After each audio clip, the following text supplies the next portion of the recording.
नमस्कार दोस्तों, आज का हमारा विषय है मोरपंख से कैसे वास्तु दोष कैसे दूर करें। हमारे देवी देवताओं के भी अत्यंत प्रिय माने जाते हैं। आप तो माँ सरस्वती, श्री कृष्ण, माँ लक्ष्मी, इंद्रदेव, कार्तिकेय, श्री गणेश सभी को मोरपंख किसी न किसी रूप में प्रिय है।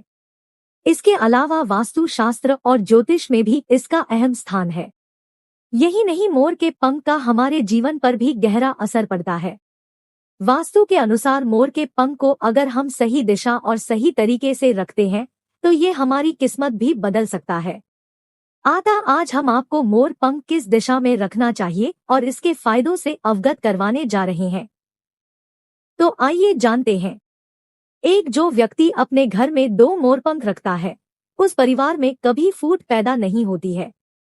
घर में 2 मोरपंख रखने से घर में लड़ाई झगड़े नहीं होते हैं और परिवार साथ मिल खुशी खुशी रहता है। जो व्यक्ति अपने साथ हमेशा मोरपंख रखता है, उसके साथ कभी कोई दुर्घटना नहीं होती है। मोरपंख सदैव अपने पास रखने से आपका भाग्य प्रबल हो जाता है और किसी भी दुर्घटना का भाग नहीं बनते हो। 3 मोरपंख को घर में रखने से नकारात्मक ऊर्जा घर से बाहर निकल जाती है और सकारात्मक ऊर्जा घर के अंदर आ जाती है। आप तो जानते ही हैं, जिस घर में सकारात्मक ऊर्जा रहती है वहां लक्ष्मी जी जल्दी आती है। 4 यदि आपका बच्चा पढ़ाई में कमजोर है या उसका पढ़ाई लिखाई में मन नहीं लगता है तो आप उसके स्कूल बैग में एक मोरपंख रख दे। ऐसा करने से आपके बच्चे का पढ़ाई में मन लगेगा और वो परीक्षा में अच्छे अंकों से पास होगा। 5 जिन लोगों की राशि में राहु दोष होता है, उन्हें अपनी जेब या डायरी में मोरपंख रखना चाहिए। ऐसा करने से राहु दोष चला जाता है और आपके कार्यों में बाधा उत्पन्न नहीं होती है। 6 मोर का प्रिय भोजन सांप है। यही कारण है कि सांप मोर से डरता है।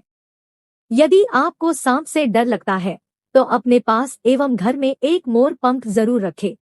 ऐसा करने से सांप आपके या आपके घर के नजदीक नहीं आएगा। आप चाहे तो मोर पंख को घर के बाहर भी लटका सकते हैं।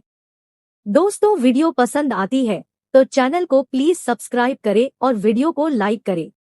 7 मोरपंख को सिर पर रखने से विद्या लाभ होता है। अर्थात जिन व्यक्ति की बुद्धि कमजोर होती है वो भी ज्ञानी बन जाते हैं।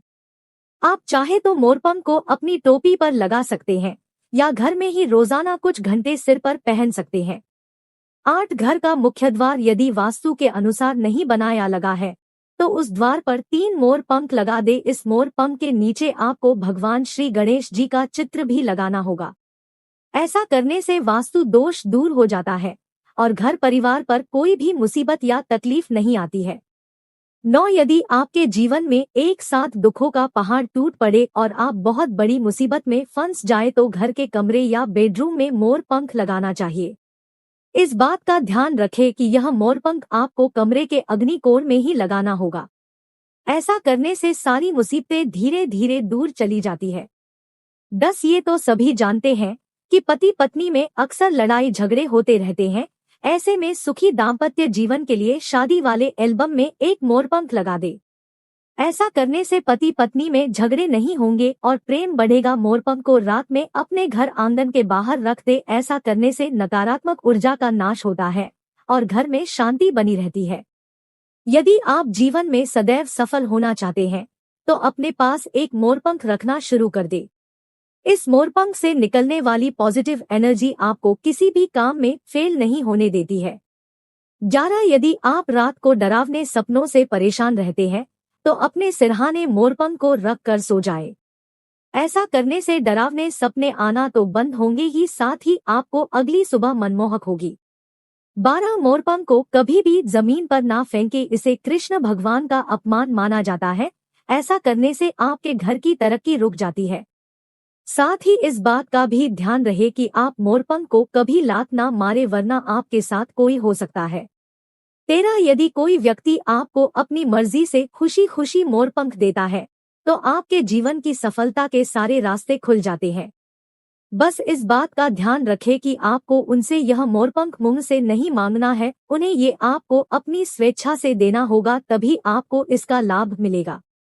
14 पुरानी मान्यताओं के अनुसार मोरपंख मोर के मरने या उससे झड़ने के बाद भी सदा जीवित रहता है। यही कारण है कि इसका असर इतना प्रबलशाली होता है। 15 आप जब भी मोरपंख को खरीदते हैं तो उसे शुभ मुहूर्त देखकर ही खरीदना चाहिए। अशुभ मुहूर्त पर खरीदा गया मोरपंख लाभ नहीं देता है। 16 घर के दक्षिण पूर्वी कोने में मोरपंख लगाने से घर में हमेशा बरकत बनी रहती है। ऐसे घर में कभी भी धन की कमी नहीं होती है। 17 आप जब भी कोई मोरपंख खरीदे तो इस बात का विशेष ध्यान रखें कि वह कहीं से भी टूटा ना हो। ऐसा मोरपंख पास में रखना अशुभ माना जाता है, इसलिए हमेशा साबुत और सही हालत मोरपंख लाए। 18 मोरपंख को घर में लाने के पूर्व श्री कृष्ण भगवान का नाम जरूर ले। ऐसा करने से घर में समृद्धि आती है और सारे रुके कार्य भी समय पर पूरे हो जाते हैं। 19 मोरपंख को घर की तिजोरी या पूजा स्थल वाली जगह पर रखने से घर में धन की कभी कमी नहीं होती है। आपकी तिजोरी हमेशा भरी रहती है। 20 मोरपंख को घी में डुबोकर पीपल के पेड़ पर बांध देने से शत्रुओं का विनाश होता है। यह उपाय करने से शत्रु आप पर कभी विजय प्राप्त नहीं कर पाता है। 21 मोरपंख से बच्चे की नजर उतारने से वह कभी बीमार नहीं पड़ता है और ना ही किसी की बुरी नजर उसका कुछ बिगाड़ पाती है। 22 मोरपंख को किताब में रखने से उस किताब का पढ़ा याद रहता है। 23 मोरपंख को गंगाजल में डुबोकर घर में उससे छिड़काव करने से भूत प्रेत दूर रहते हैं। नोट मोरपंख स्वयं से गिरा हो, हानि पहुंच के कोई कार्य ना करे, प्रकृति का सम्मान करे, तभी